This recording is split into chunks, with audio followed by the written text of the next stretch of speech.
હું આદિત્ય પંડ્યા આપ સૌને જય શ્રી કૃષ્ણ અને જય શ્રી રામ પાઠવું છું. ફાર્મર માર્કેટ યુટ્યુબ ચેનલમાં આપનું સ્વાગત કરીને આપણે કપાસની હેડલાઇન્સ જાણી લઈએ. ગુજરાતમાં કપાસની આવક 1 લાખ મણની અંદર પહોંચી. લગ્નોની અસર કે પછી માલ ખૂટ્યા? તટસ્થ ખેડૂતો માને છે કે માલ ઘણા છે અને આવક થોડા દિવસોમાં ફરીથી 1.25 લાખ મણથી વધશે, માત્ર ભાવ થોડા વધે એટલી વાર. હવે આપણે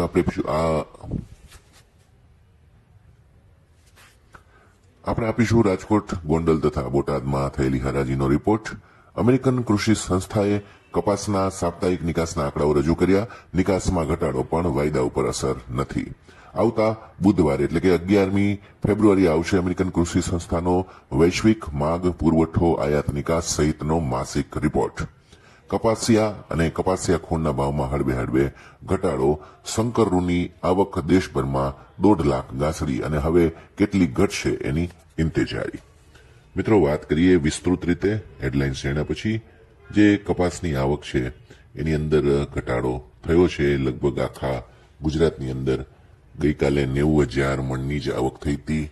હવે ખેડૂતો એવું કહે છે કે લગ્નગાળાની અસર છે અને ઘણા બધા ખેડૂત મિત્રો એવા પણ છે કે જે કહે છે કે અત્યારે ભાવ દબાયેલા છે એટલે વેચવાલી નથી આવતી, પણ માલ લગભગ બધી જગ્યાએ થોડા પડેલા જ છે અને એ જોતા આગળ પાછળ જો ભાવ થોડોક સુધરે તો કપાસની આવકમાં વધારો થાય.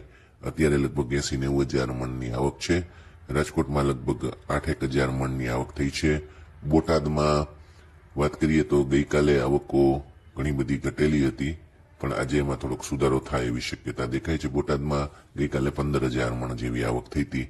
આજે કેટલી થાય છે નાના વાહનો હજી ગણાઈ રહ્યા છે એટલે ખ્યાલ નથી આવ્યો. પણ રાજકોટના માર્કેટિંગ યાર્ડમાં કેવા ભાવ રહ્યા એની વાત કરી દો તો 4G ક્વોલિટી 1435 થી 1450, જનરલ માલની અંદર A+ કેટેગરી 1425 થી 1435, A+ 1410 થી 1420, B+ કેટેગરી 1380 થી 1400, B ગ્રેડ 1370 થી 1380, C+ કેટેગરી 1320 થી 1360 અને હલકા માલ 1250 થી 1300 રૂપિયામાં વેચાયા હતા.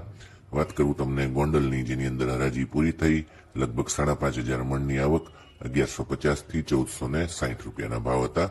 જ્યારે બોટાદની અંદર 1,100 થી લઈને 1,480-88 રૂપિયા સુધીના ભાવ હતા. 1,500નો ભાવ માત્ર બાબરામાં નામ પૂરતો અને માણાવદરની અંદર પડી રહ્યો છે. એ સિવાય 1,500 ક્યાંય થતા નથી, પણ હાલ સુધારાના ચિહ્નો નથી. ભલે 2 દિવસથી આવક ઘટેલી છે, આવકો સુધરશે એવી આશાએ અત્યારે ખરીદી કરનારાઓ અટકેલા છે. મિત્રો, વાત કરું તમને ગામડે કપાસનો ભાવ કેવો ચાલે છે તો એની અંદર લગભગ 1,400 થી 1,450 રૂપિયા ચાલે છે અને મહારાષ્ટ્રની આવકો 150 થી 200 ગાડીની થાય છે. 1,300 થી 1,400માં એના સોદા પડી રહ્યા છે. વાત કરું તમને શંકર ગાંસડીનો ભાવ કેવો છે તો એ 52,500 થી 53,000ની આજુબાજુ છેલ્લા 3 દિવસથી સ્થિર છે.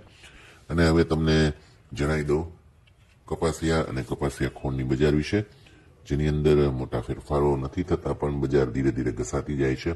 કપાસિયાનો ભાવ 635 થી લઈને 665 રૂપિયા થઈ ગયો છે, જ્યારે ખોળની અંદર 1,450 થી 1,500 સારો માલ આવે અને 1,400 થી 1,440 સુધી નબળા મધ્યમ માલ આવી રહ્યા છે.